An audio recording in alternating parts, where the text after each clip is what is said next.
Hi there, John Moore here, and I'm a spiritual teacher. I live in Maine in the US, and today I'm going to talk to you about spiritual beings. Who are spiritual beings and what are they like? And I'm going to talk about what spirits are, what a spirit is. I'm going to talk about several, I could not possibly go through all of the different types of spiritual beings, but I'm going to hit the highlights of some types of spiritual beings so you're more aware of what they are and what they are like. So, and I'm going to speak from my personal experience of, about a decade in shamanism and several decades of tantric Buddhism and um, lots and lots of years of doing lots and lots of other spiritual activity. I'm going to speak from personal experience. You might have very different experience with spirits because there is such a wide variety of them. I think of all the species of animals on Earth, that is one tiny minuscule fraction of the very different types of spirits they are. So let's get into it. Let's talk about what a spirit is, and then we'll get into different types of spirits.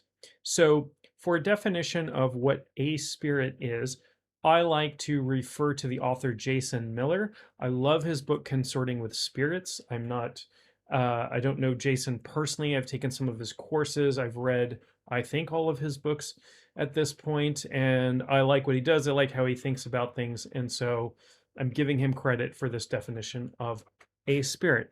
A spirit is organized consciousness. That's it. So, what do we mean by organized consciousness? Let's break it down a little bit. You are an organized consciousness. You are a spirit. I am a spirit. I have a body. I have a soul. I have, awareness and feelings and all of these things. But what I am is organized. What I identify with, what I am, really is organized consciousness. What do I mean by that? How is my consciousness organized? Well, primarily human beings, our consciousness is organized around a body. I frequently identify this body as me, even though deep down I know that I'm really a spirit that's using this body as a vehicle for the time being. But I might identify with my ego. I might organize myself around my ego, or I might organize myself around, you know, different aspects of being human, right? And so human beings are spirits. Now, from a shamanic animist perspective, everything has consciousness, everything is a spirit, right? My dog, who is asleep next to me on the floor over here, is a spirit. So is the tree outside my window. So is the lamp in my living room. So is the computer that you're viewing from. These are organized consciousness. Now, the consciousness is very, very different, right? There are differences in these individualized conscious fields of consciousness. So your consciousness is very, very different than an earthworm, one hopes, very different than a mantis shrimp, very different than a tree. So you are different types of spirits. Spirits with bodies are embodied spirits. That's one type. We could say human spirits, we could say dog spirits, whatever, but we'll lump those together into embodied spirits. These are spirits that have direct access to the physical world through a physical body. You have that right now, I assume, unless you're a ghost watching this. And if you are, you're welcome to. I don't discriminate. So, that's one type of spirit. What are they like? Again, these are embodied spirits. They interface with 3D reality, with matter. They are time bound. They are bound to space usually. There are a few people with, we could say, with very high level spiritual abilities, very few and far between, that can seem to bend the laws of physics, walk through walls, levitate, turn invisible, bilocate, all of these things that are attested to in various scriptures and things like that. Siddhas in the Sanskrit language, magic powers. These are just people who have developed their consciousness to a level where they aren't as bound to physical reality as you and I are. Okay. On the other end of the spiritual spectrum, I guess, we have um, we have beings known as gods and goddesses, right? Different pantheons, different gods and goddesses, different things. These are higher level spirits, meaning they are spiritual. They often they live on a plane that is very far removed from the earthly 3D plane. So we're talking about these different planes of existence or layers of reality, right? So they live in a reality that is really impossible for our human minds to fully comprehend. We can touch on that through mystical practices or invoking or that sort of thing, but you can't really know what it is like to be a god or a goddess. These beings, because they're not bound by time and not bound by space and not bound by distance or matter or whatever, um, they can this is why people all over the world praying to the same being, that being can interact with them, can hear, can understand, right? And some of these beings are so powerful that they can have interactions in 3D physical reality. There's lots of stories of angels, archangels, gods and goddesses walking among the people. Depending on your point of view, that might be mythological, or it might be something that people can experience, right? People can experience these gods and goddesses appearing. Lots of stories about beings that can be in more than one location or can, seem to change size in the mythology, that sort of thing. So they're not bound by the laws of physical reality, but sometimes they're so powerful that they can interact. Okay. Now, closer to 3D reality. In shamanism, the world that we live in is called the middle world, but there's a spiritual overlay to that. There's a dimension that's very, very close, in that everything in this reality, everything in this 3D reality also expresses itself on that plane, the middle world plane. But there are a lot of beings that are middle world and potentially other dimensions that don't necessarily have physical representation here, but sometimes the veil between the realms thins and we can interact with these spiritual beings. I have had interactions with spiritual beings, with other people around, so I wasn't hallucinating or whatever. I've seen these beings, had interactions with these beings. These we might call nature spirits, or the fae, or fairies, elves, gnomes, contemple. I have a list somewhere of over 200 names from different cultures of these spiritual beings. And I call them spiritual beings because while they don't have physical bodies, sometimes they interact physically. There are lots, and there's stories in every mythology on the planet of beings, of these supernatural, quote unquote supernatural, they're very natural actually, beings interacting with people, doing things like building structures or helping people physically or whatever. Okay.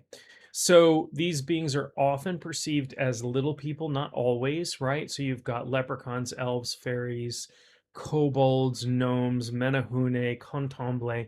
These are nature spirits. They are closely related to nature, um, and you can run afoul of them by crossing into their space or violating nature in some way, if you don't have some agreements. Some of them are very, very large as well, but there are lots of stories from different mythologies of little people, and I think that's just a perceptual difference. I think that's just the way a lot of people, without being able to use shamanic vision, encounter these beings and see them as smaller. Okay. So, but I've run into these beings before I started practicing shamanism and in the presence of other people who also saw them. To me, they are very, very real, very real. And there are, lots of people over the world that have encounters with these beings, that see these beings, that believe in these beings, and there are people who don't, and that's okay, totally fine. Not ask you to believe in anything you've never experienced. So those beings are very much closer to physical reality. Now, I don't know how many different kinds of beings that fall somewhere on the line between gods and goddesses and these nature spirits. And we could try to arrange them into some sort of hierarchy, and there are people who have tried, but this can be very challenging. So, for example, you have you have gods and goddesses of Greek and Roman mythos that are associated with the planets. So you have the god Jupiter or Zeus, right, associated with the planet Jupiter or Zeus in the sky, but also a god that can, god of thunder, god of the sky, um, that has interactions with people here. Now, in some traditional Western magical systems, there are also archangels that serve that planet. In Gnosticism, the planet represents an archon that is enslaving people. Again, it's a different viewpoint on a high level, very high level, almost abstract spiritual being. Now, when human beings encounter sort of higher order spiritual beings, they are often seen as being human like, not always human. Sometimes, like if you look at the Egyptian gods, they are generally therianthropes, meaning they are half people, half animal, or have the head of an animal, or something along those lines. Um, so that's just a different way that these beings are encountered. What you're experiencing at that point, because these beings don't actually have physical bodies, is a materialization of an avatar, a representative or a slice of the consciousness of that being. Okay. Um, the entire being is really inconceivable. The is just pure consciousness. But in order to interact with physical beings, sometimes they take on physical form, or we experience the energy of certain spiritual beings. And because of the nature of human beings, we anthropomorphize them. We make them in our image. Now, I know the Bible says that God made man in his image. We also create gods, goddesses, and angels in our in our own image, in our mind. So maybe there's a converse thing going on there. I don't know enough theology to sort of explain that. Okay, so there are lots of beings in between. There are archangels, angels, different orders. There are elemental beings. So these are beings that represent the pure sort of elements of earth, air, fire, and water. They have there are many orders within them. There are archangels of those elements. There are, and I'll talk about angels and demons in a minute. There are kings or presidents of those elements. There are, elementals, just sort of low level nature, spirit, animalistic beings that represent those elements as well. That's one, certainly one type of being. So let's talk about angels and demons in a minute. So the word angel comes from the Greek. It means messenger, right? So the idea from Christianity is, and from Judaism, is that these are the beings that are essentially the servants of God that help, make creation, and they're going down through, this very hierarchical order, many different levels. The top, you have these archangels going all the way down to these sort of minor angels, and you have different orders of angels, right? It's different types of these spiritual beings that are considered messengers for God. Let's talk about demons and devils for a moment. The word demon comes from the Greek word that just means spirit, daemon. And everybody, you are a daemon, you are a spirit, you have a spirit. In ancient Greek belief, in pagan Greek belief, you would have a house daemon. You would have a spirit that watched over your house and protected it. You had demons that were helpful and demons that were harmful. At this point in time, demons were not fallen angels. They were not spirits that rebelled against God. This occurred, this translation of demon being just a word for spirit into something evil happened when Christianity tried to completely stamp out, and was quite successful in most places, stamp out paganism. Gods and goddesses were turned into devils and demons, right? The word Lucifer, when it's in the Latin Bible, that's where we get the name Lucifer from. In the Hebrew Bible, the book of Isaiah, it means the planet Venus. The planet Venus was turned into the devil. The goddess Venus was turned into the devil. Um, you might think of the devil, if you have, sort of come up in a traditional Christian culture, as having horns and hooves and a beard and a goatee. That is the god Pan. That is the Greek god Pan, right? So again, there was a demonization, literally, of pagan gods because the pagan temples were being destroyed and people were being forced to convert to Christianity or die. And you had to be in the right version of Christianity. You couldn't be a Gnostic Christian because you would also die, right?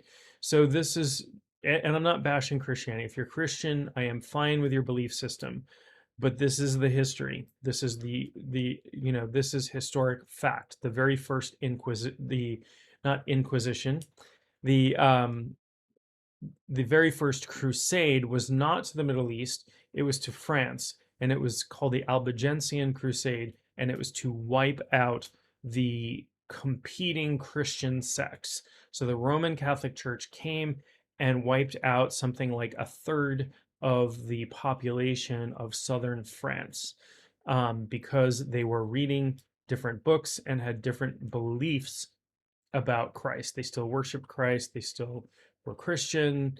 They prayed to Jesus, all of that stuff, but their beliefs were just different. And one can follow the disagreements to the point of warfare between Protestants and Catholics over the years, just to see how this kind of thing works itself out historically. And all of that couldn't be farther from the actual teachings of Christ, who taught us to love our enemies and love our neighbors, and his ministry really was about love. All right, on to the next.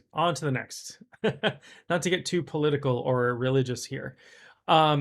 So there are spirits that are more that are less abstract. So these spirits that have definite form, that are very, very close to the physical layer, right? You think of human beings as being maybe or in animals and things that exist on this plane of existence as being sort of the least abstract or more gross, right? They are less subtle than some of the other beings, right, that are way out there. That is one continuum, right?